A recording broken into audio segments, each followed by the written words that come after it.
అందరికీ నమస్కారం. నేను మీ గంటి ఉష. నా మిత్రులకి, శ్రేయోభిలాషులకి, సబ్స్క్రైబర్స్కి అందరికీ కృతజ్ఞతలు, శుభాభినందనలు.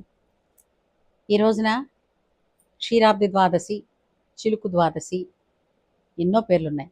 కార్తీక శుద్ధ ద్వాదశి.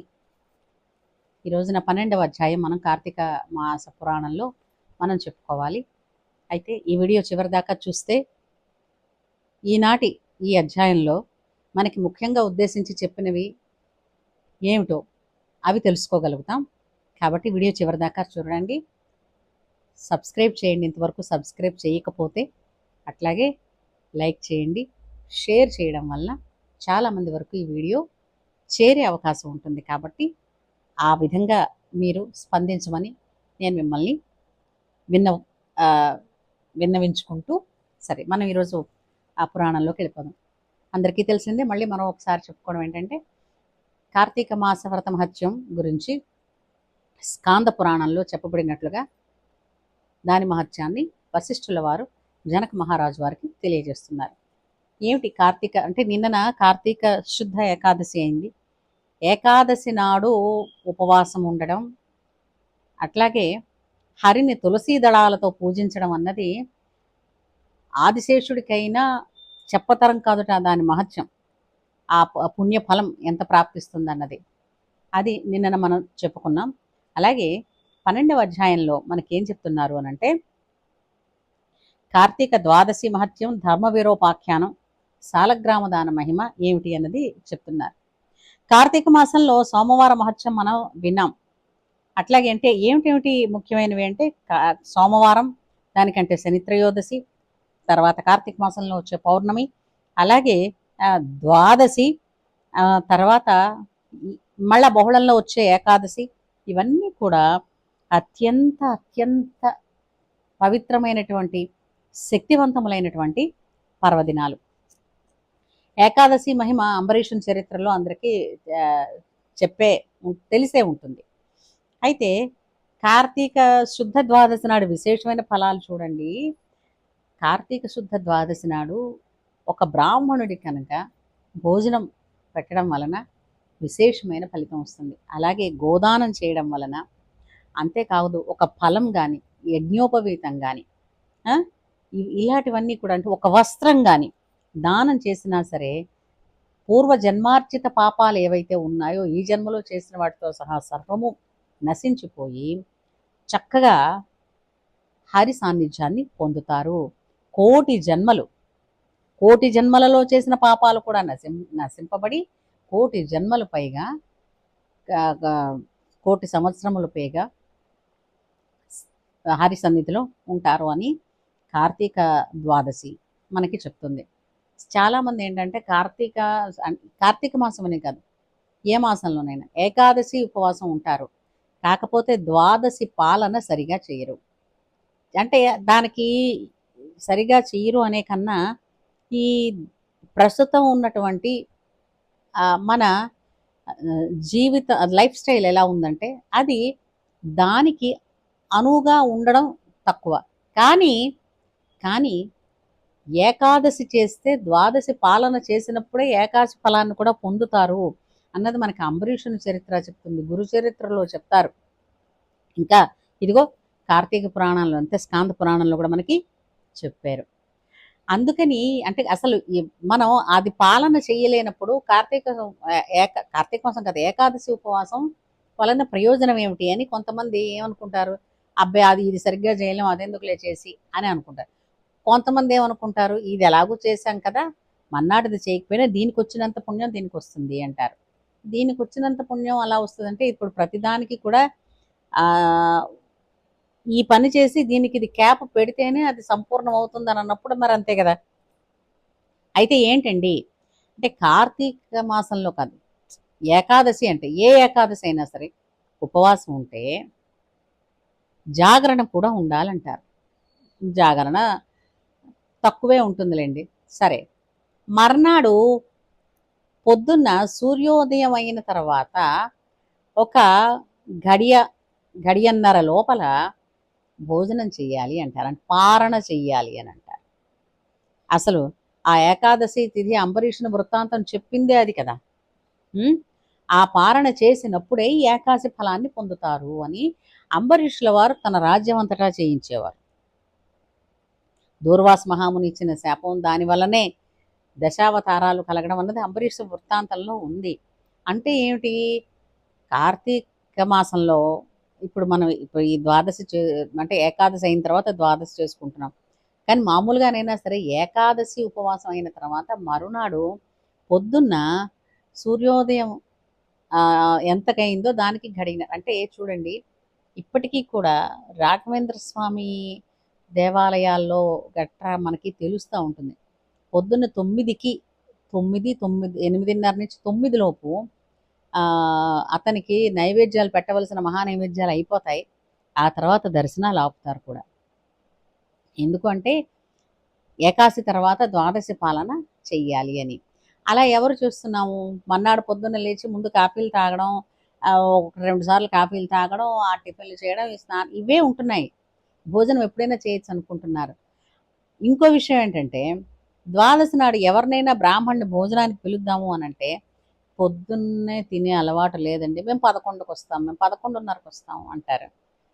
పాపం వాళ్ళని ఏమి అనలేక అలాగే అని ఊరుకుంటారు. కాకపోతే ఈ విధంగా అంటే ఫలితం ఎప్పుడు ఉంటుంది అంటే అప్పుడే ఉంటుంది. ఇప్పుడు ఓ ట్రైన్ రిజర్వేషన్ చేయించుకున్నారు అనుకోండి, టైం దాటిపోయాక వెళితే మీకోసం ఉంటుంది ఏమిటి ప్లాట్ఫామ్ మీద ట్రైన్ కదా. అలాగా సాధ్యమైనంత అయ్యేటట్టు చూసుకోవడం వలన, ప్రయత్నం చేయడం వలన, ప్రయత్నం లోపం ఉండకూడదని చేయడం వలన తప్పు లేదు కదా అని. ఇప్పటికీ కూడా ఏకాదశి అంటే ఏకాదశితో పాటు ద్వాదశి పాలన చేస్తున్న వాళ్ళు చాలామంది ఉన్నారు మహానుభావులు. వాళ్ళని అడిగితే ఆ కిటుకులు కూడా వాళ్ళు చెప్తారు. సరే, అవన్నీ పక్కన పెడితే మనకి ఏకాదశి ఉపవాసం అయిపోయిన తర్వాత ద్వాదశి నాడుట ఈ రోజున అసలు ఎందుకు ఇంత విశేషం? దీంతో పాటుగా సాలగ్రామ దానాన్ని చెయ్యండి అని అంటారు. సాలగ్రామ దానం ఏమిటి అని అంటే సాలగ్రామం అన్నది ఒక శిల కదా, శిలను దానం చేయడం ఏమిటి? ఏమన్నా ఫలమా, తింటారా కదా. కానీ ఇక్కడ ఒక విశేషం ఉందండి. ఎప్పుడైనా సరే ద్వాదశి నాడు ఏం చేయొచ్చుట, బంగారపు తులసి వృక్షాన్ని, సాలగ్రామాన్ని దానం చేస్తే పొందే ఫలం అంతా ఇంత కాదు అని చెప్తూ దీనికి సంబంధించినటువంటి ఒక కథ చెప్తున్నారు. ఏమిటా కథ అంటే, గోదావరి తీరంలో ఒకప్పుడు ఒక కోమటి ఉండేవారు. ఆయన పిసినారి, దాన ధర్మాలు చేయకుండా సంపాదనతో ఉండి వడ్డీలకిచ్చి తన ఆ అప్పుని వసూలు చేసుకుని పాపం. అంటే ఇప్పుడు ఎప్పుడైనా సరే లోభి అన్నవాడు తను తినలేడు, ఇతరులకు పెట్టలేడు.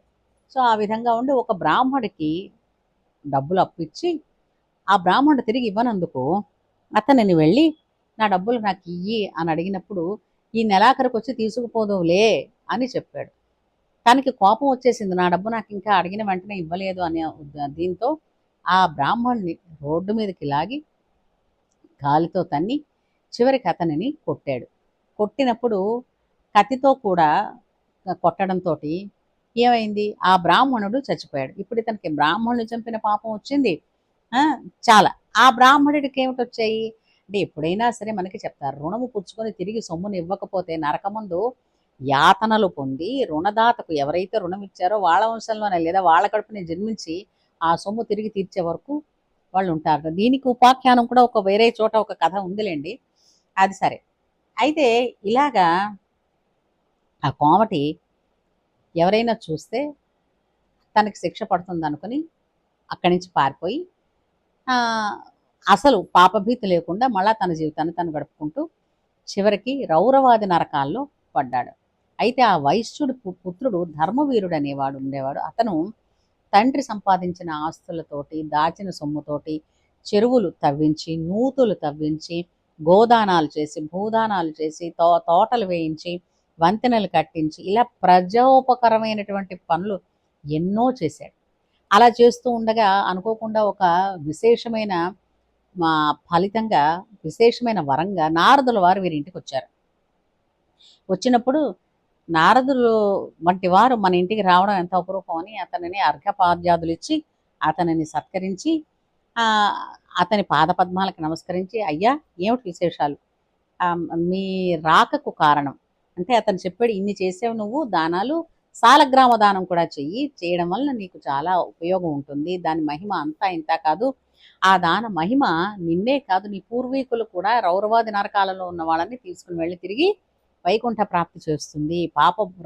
పాపాన్ని భస్మీపటలం చేస్తుంది అని చెప్పాడు. అయితే ఆ నారదుడు ఆ విధంగా చెప్పినప్పుడు ఈ ధర్మవీరుడు ఏమిటి విన్నాడు? అదేమంటే తినే వస్తువా ఏమన్నా? ఇప్పుడు ఒకళ్ళకి దానం చేస్తే కూడా దాన్ని అనుభవైక యోగ్యం ఉండాలి. ఇప్పుడు పాడిచ్చి ఆవునిస్తే పాలు తాగుతారు. అలాగే బంగారం ఇస్తే దాంతో వాళ్ళేదో వాళ్ళ ఇంటి ఖర్చులేవో గడుపుకుంటారు. తులసమ్మనిస్తే పూజ చేస్తారు. వస్త్రం ఇస్తే కట్టుకుంటారు. భోజనం పెడితే తింటారు. కానీ ఇదేమి కాదు. యజ్ఞోపవీతం కూడా దానం చేయొచ్చునని చెప్పారండి. యజ్ఞోపవీతాన్ని కూడా ధరిస్తారు. కానీ ఈ సాలగ్రామ శిల ఏమిటి తింటారా? అని ఇతను నారదుల వారు చెప్పినప్పటికీ కూడా వినలే.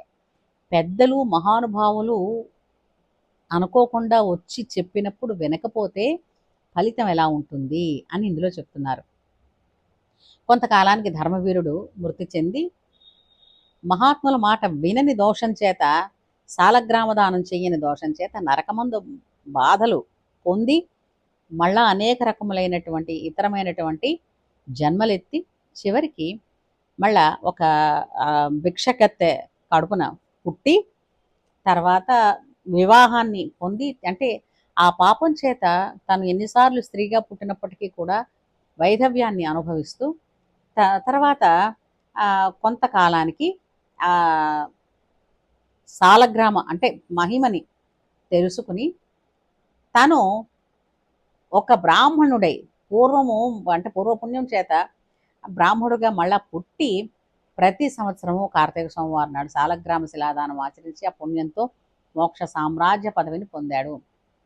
అంతేకాకుండా రౌరవ నరకమందు ఉన్న తన తండ్రి ఆ సాలగ్రామ దాన మహిమ చేత ముక్తుడయ్యాడు. కాబట్టి జనకరాజా అని చెప్తున్నారు వశిష్ఠుల వారు. సాలగ్రామ దానం చేత హరి సంతోషిస్తారు. అంచేత కర్మ చేసిన వాళ్ళు 1,000,000 జన్మలలో చేసిన పాతకాలు కార్తీక శుద్ధ ఏకాదశి ఉపవాస ద్వాదశి సాలగ్రామ దానాదుల చేత పోగొట్టుకొనగలుగుదురు. అంచేత ఇది ముఖ్యమైనటువంటి ప్రాయశ్చిత్తము. మా అమ్మ ప్రతి సంవత్సరం కూడా మా అందరి చేత సాలగ్రామ దానం చేయించేవారండి. ఈ విషయంలో అమ్మకి కృతజ్ఞతలు తెలియచేసుకోవాలి.